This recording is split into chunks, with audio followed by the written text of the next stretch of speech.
A collision between a pickup truck and a tractor trailer has taken the life of one local man. A new scam has been reported by some area businesses, and the stars will fall on East Alabama at a major concert series later this year. Sunshine and hot temperatures and things drying out across East Alabama. That's the forecast. We'll have the details coming up.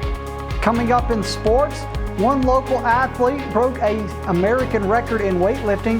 We have more on that. Also, one local softball player is headed to play at the next level. We'll tell you more about both of these stories in just a minute as EAN Local News starts now.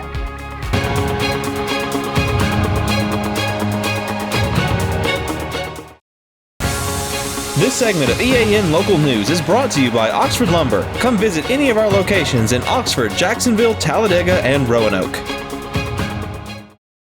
Hello, we're glad you could join us. I'm Mike Stedham. Katie Edwards has the evening off. A Heflin man was killed Friday in a two-vehicle crash in US 431 about 8 miles south of Heflin. State troopers identified the victim as Brian D. Collins, 63, who was fatally injured when the 2007 Ford Ranger he was driving collided with a 2023 Freightliner tractor-trailer.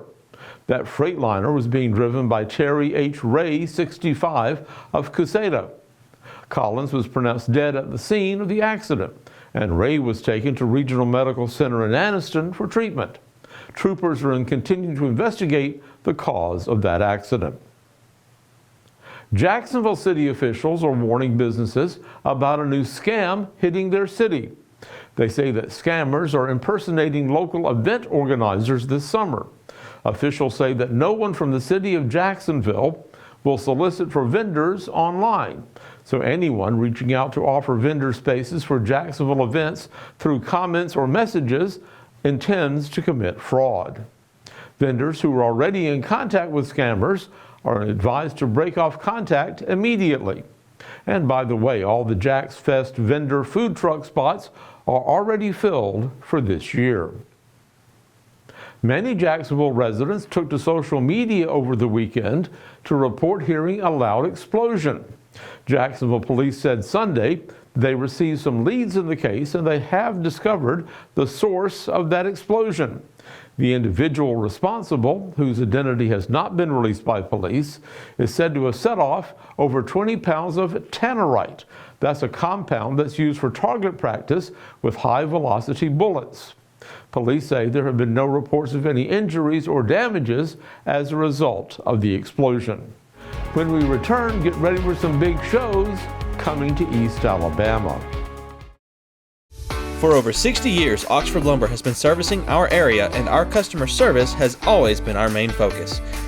Our customer service is what sets us apart from anyone else. From the moment you enter, our highly trained staff will treat you like family. To enthusiastically provide total customer satisfaction within a positive and self-fulfilling employee relations environment. Visit us at any of our 4 locations or at oxfordlumber.com. This segment of EAN Local News is brought to you by WM Grocery, located in Heflin, Wadowee, Roanoke, and in Piedmont. Country music stars, tributes to rock bands, touring Broadway musicals, and shows featuring the Atlanta Pops Orchestra are all on tap for the upcoming season at the Oxford Performing Arts Center. OPAC unveiled its lineup this weekend, announcing a total of 42 shows for the fall and spring. Headliners for these events include Ricky Skaggs, Joe D. Messina, Casey and the Sunshine Band, Lou Gramm of Foreigner, Sammy Kershaw, and Air Supply. Musical tours will include Hadestown, The Addams Family, Menopause the Musical 2, Pretty Woman, Shrek the Musical, and Ain't Too Proud. Tribute acts will feature the music of such artists as Simon and Garfunkel, David Bowie, Neil Diamond, and Queen. Holiday shows will feature Rudolph the Red-Nosed Reindeer the Musical, A Classical Christmas with Julio Barreto and Timothy Miller, A Rocking Christmas with Dallas String Orc Quartet, and An Old English Christmas with Peter Noon. Season renewals start today, So for more ticket information, you can contact the center at opac.org. The city of Gadsden broke ground last week for a new facility that will house the Alabama Department of Rehabilitation Services. The 20,000 square foot facility in East Gadsden will employ 40 people full-time. The new building is designed to meet the needs of those with disabilities in Gadsden and Northeast Alabama. It will include numerous staff offices, nurses' areas, facilities for physical therapy, feeding clinics, orthotics, audiology suites, exam rooms, and a nutrition area. This project was made possible through the collaboration of the City of Gadsden's Public Building Authority, the Alabama Department of Rehabilitation Services, and Gadsden Etowah Industrial Development Authority. When we come back, get ready for some big 4th of July celebrations. Spring into freshness at WM. Celebrate the season with our bountiful selection of farm fresh produce. From juicy berries to crisp greens, taste the flavors of spring at WM. Visit us today and let the freshness bloom in every bite.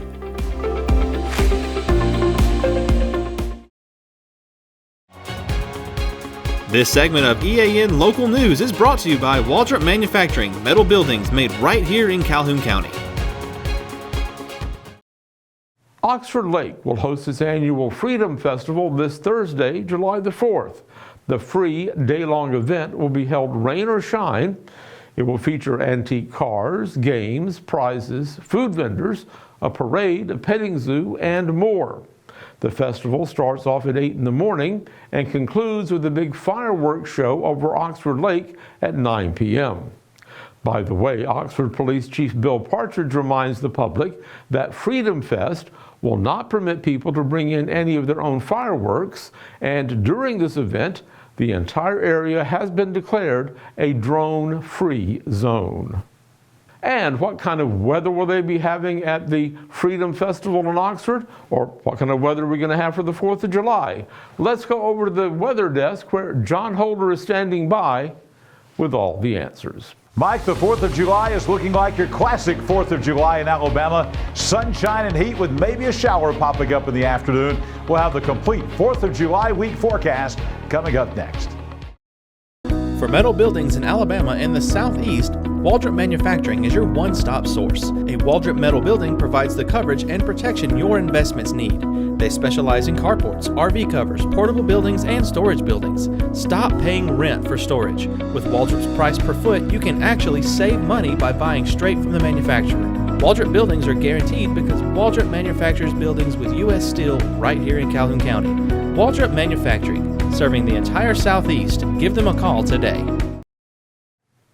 As we begin the month of July, pretty typical Alabama July weather across East Alabama on this Monday. High today at 93 degrees, a little bit above the average. The low this morning, 72. Again, a couple of degrees above the average. No rain in sight out there. Record high temperature 104. The record low at 51. The sun rising now at 5:38. The sun setting at 7:58 as the days now become a little bit shorter as we head into the month of July.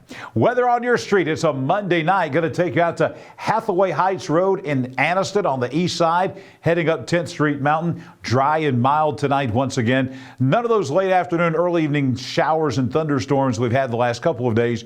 Dry tonight, the low at 71 in East Anniston. Coming up on your Tuesday, an isolated shower popping back up tomorrow on Rabbittown Road in Glencoe and Etowah County. If you're in Glencoe or anywhere else across East Alabama, the chance of rain tomorrow afternoon about 1 in 5. Most folks won't see anything, but there will be a few pop-up showers with the heating of the day tomorrow. Not quite as hot tomorrow with a high topping off at 90 degrees. As we take a look at the rest of the week, which is a work week, and yeah, a lot of folks are off this week with it being the 4th of July. Going to be hot, going to be humid. Going to have some showers out on Russell Drive in the city of Weaver. Temperatures continuing to rise from the low 90s into the mid 90s by the end of the week, and Weaver and all across East Alabama.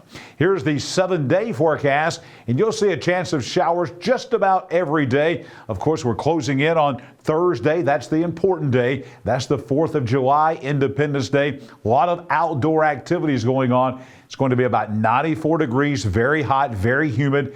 In the afternoon hours, a chance of a shower or thunderstorm. That rain chance right now, about 2 in 5, about a 40% chance of a shower. Where those pop up across the East Alabama landscape on the 4th of July, it is impossible to tell at this point in time. Just be aware that if you're out barbecuing on the lake, shooting fireworks, whatever it is, there might be a pop-up shower. It will not last long. It'll move on, and then you can resume your activities. A dry day coming up on Friday. A lot of folks are off on Friday as well. The high at 95 degrees, and really the temperatures and the rain chances not changing a whole lot as we head into the weekend. Again, a long holiday weekend coming up, so an important forecast. Temperatures are going to remain in the 90s, nighttime lows in the 70s, and about a 30 to 40% chance of a shower or a thunderstorm. Well, it is summertime, and we're cranking up the tropics today. We've got 2 named storms and one that is about to be named. This is what's left of what was very briefly Tropical Storm Chris. This moved from the Bay of Campeche into eastern Mexico. That is no longer a threat. Then way out here in the Atlantic, we have what could be tropical system, tropical storm or Hurricane Debbie. The chance of formation for that is about 60%. So we're going to watch that. That's way out into the Atlantic.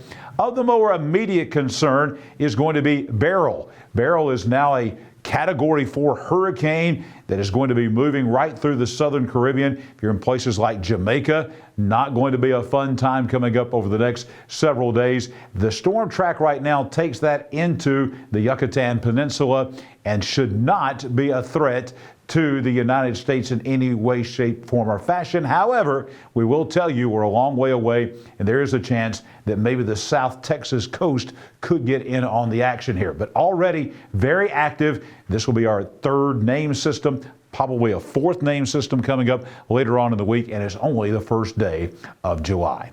I'll be back here tomorrow morning at 6 a.m. We'll have your Tuesday Day at a Glance coming up. I'll be back here tomorrow night for EAN Local News as we'll continue to fine-tune that 4th of July forecast for the rest of the week and into the weekend. Well, a record broken by a 13-year-old in sports in Alexandria. And we've got Namath Pitts here to give you all the details right now. Namath?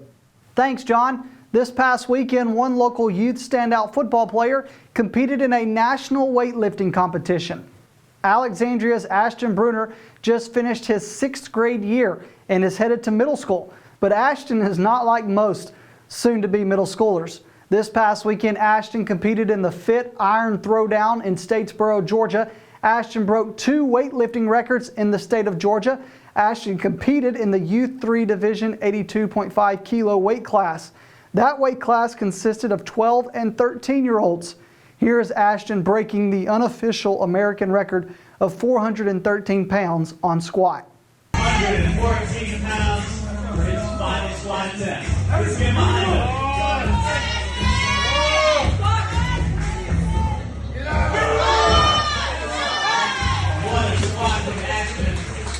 Squats wasn't the only record that Ashton broke. Ashton also finished with an unofficial record of 293 pounds on the bench press, which is an American record. Here's Ashton bench pressing 293 pounds for the American record. Let's see it, man.